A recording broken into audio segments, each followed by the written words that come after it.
Hello friends, welcome to my channel Ganpati classes. मैं दिव्या गर्ग और आज हम देखेंगे AEES PRT का एनालिसिस शिफ्ट 1 का, जो कि 29 मार्च 2023 को हुआ था।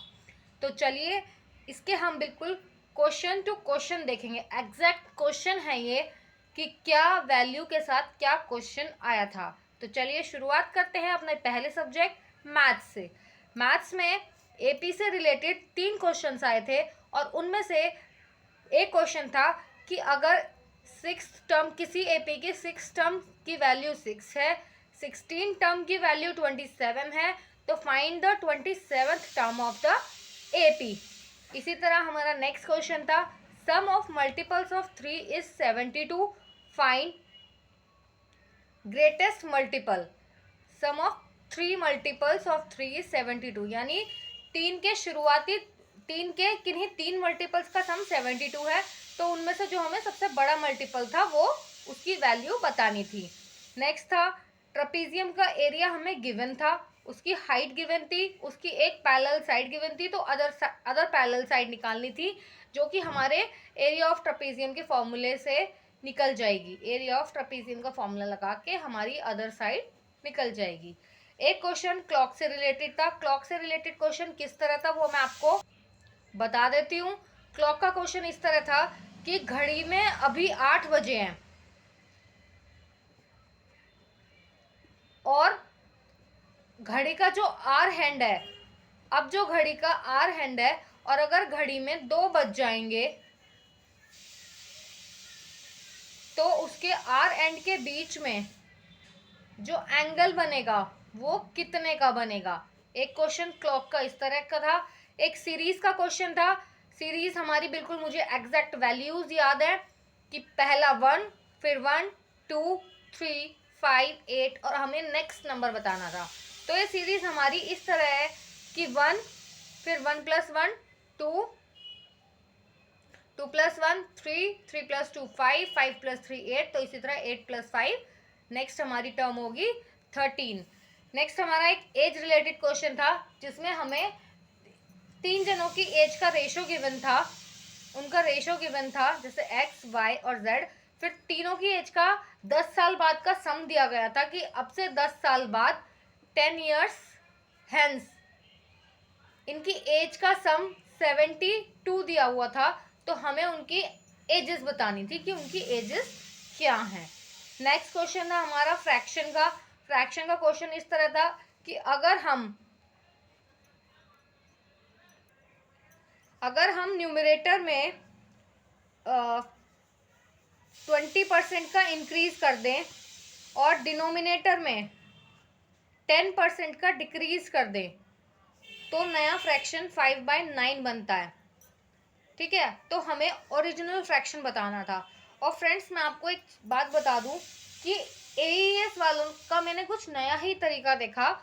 उन्होंने जो इस क्वेश्चन के आंसर दिए हुए थे ना, वो फ्रैक्शन की वैल्यू में ना देकर कुछ इस तरह दिए हुए थे कि 2 मई, ठीक है, फिर 5 सितंबर, इस तरीके से। तो इसका पहले तो मुझे समझ में नहीं आया कि आंसर गलत है या क्वेश्चन ही कुछ गलत आ गया है, कैलेंडर वाला क्वेश्चन बनाना चाहते थे या क्या। लेकिन फिर मैंने जब इस क्वेश्चन को सॉल्व किया, तब जब मेरी वैल्यू आई तब मुझे पता चला कि उसका सही आंसर 2 मई यानी 2/5 था। इस तरीके से भी आप देखो उन्होंने लेवल कैसे चेंज किया है पेपर का, एक मतलब कोडिंग भी दे दी है साथ में। तो चलिए अब नेक्स्ट क्वेश्चन देखते हैं। हमारा अगला क्वेश्चन था perimeter of square is 16, find area of square. एक स्क्वायर का पेरीमीटर 16 है तो हमें उसका एरिया बताना था। ये भी फॉर्मूला लगा के सिंपली हो गया था कि 4a = 16, तो a आ जाता हमारा 4। अब एरिया क्या होता है a² यानी 4 × 4, तो एरिया भी क्या होगा 16। चलिए अब दूसरा सब्जेक्ट देख लेते हैं। अब आते हैं इंग्लिश पर। इंग्लिश में सिनोनिम्स आए थे, एंटोनिम्स आए थे। सिनोनिम मुझे एक ही याद है, इंसेसेंट का सिनोनिम आया था। एरर स्पॉटिंग से 2 से 3 क्वेश्चन पूछे गए थे। जंबल सेंटेंसेस थे, इसके भी 2 से 3 क्वेश्चन थे।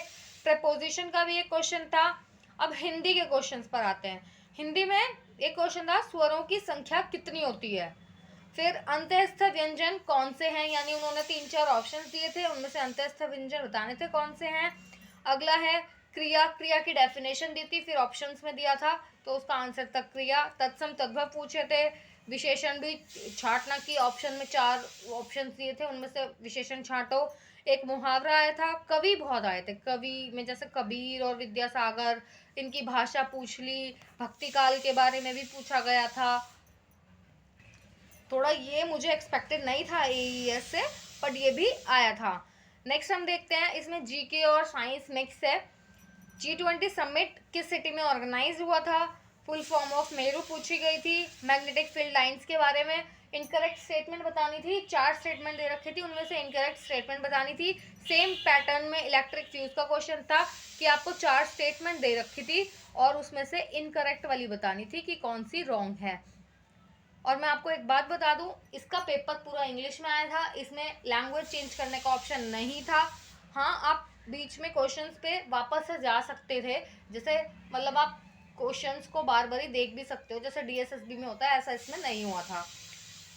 सिर्फ 100 क्वेश्चंस आए थे 2.5 घंटे में, टाइम बहुत ज़्यादा होता है आपके पास। मेरा पेपर बहुत जल्दी ख़त्म हो गया था, उसके बाद मुझे खाली बैठना पड़ा, तो आप लोग उसको आराम से अटेम्प्ट कर सकते हैं। नेक्स्ट, ओजोन लेयर डिप्लीशन पूछा गया था, किसकी वजह से होता है? कार्बन डाइऑक्साइड, CFC, और ये सब ऑप्शन थे, इसका आंसर था CFC। नेक्स्ट था, टेम्परेचर ऑफ क्लिनिकल थर्मोमीटर कितना होता है? फिर सिलिकॉन से रिलेटेड क्वेश्चन आया था कि सिलिकॉन जो है मतलब मेटल है, नॉन मेटल है, मेटलॉइड है, या फिर ये लेफ्ट साइड पे आता है पीरियोडिक टेबल के। एक क्वेश्चन था ग्राम्स लॉ ऑफ डिफ्यूजन के ऊपर। अच्छा, इन्होंने ट्रिक ये लगाई कि इन्होंने स्टेटमेंट दी हर चीज़ की और ये पूछा कि ये क्या है। ग्राम्स लॉ ऑफ डिफ्यूजन का इन्होंने एक्सप्लेन किया हुआ था और फिर पूछा ये क्या है, मतलब उसमें उन्होंने ऑप्शन दिए थे, ब्राउनियन मोशन है, ग्राम्स लॉ ऑफ डिफ्यूजन है, और 2 ऑप्शन और थे, मुझे वो याद नहीं आ रहे फिलहाल। फिर एक्सीलरेशन ड्यू टू ग्रेविटी के ऊपर क्वेश्चन था कि ये पोल्स के पास ज़्यादा होती है या फिर सेम होती है, या इक्वेटर के पास ज़्यादा होती है, या क्या, इस टाइप से क्वेश्चन था। और सल्फर के बर्निंग के ऊपर था कि जब सल्फर जलता है तो ब्लू कलर की फ्यूम्स निकलती है, फिर एक पंजेंट ऑर्डर निकलती है, तो वो जो पंजेंट ऑर्डर होती है वो किसकी वजह से निकलती है, तो ऐसा कुछ क्वेश्चन था इसका भी। तो आई होप फ्रेंड्स आपको मेरा ये एनालिसिस बहुत हेल्पफुल रहेगा, और इसमें मैंने एग्जैक्ट क्वेश्चंस बताए हैं। इवन मैथ्स की तो मैंने आपको वैल्यूज़ तक बता दी हैं कि क्या क्या वैल्यूज़ आई थी। अगर आपको मेरी वीडियो पसंद आई तो इसे लाइक, सब्सक्राइब और शेयर ज़रूर कीजिएगा, और मेरी ऐसी ही और वीडियो और अपडेट्स पाने के लिए मेरे चैनल को सब्सक्राइब कीजिएगा। और हाँ, कमेंट्स में ज़रूर बताइएगा कि आपको मेरी वीडियो कैसी लगी। Thanks for watching.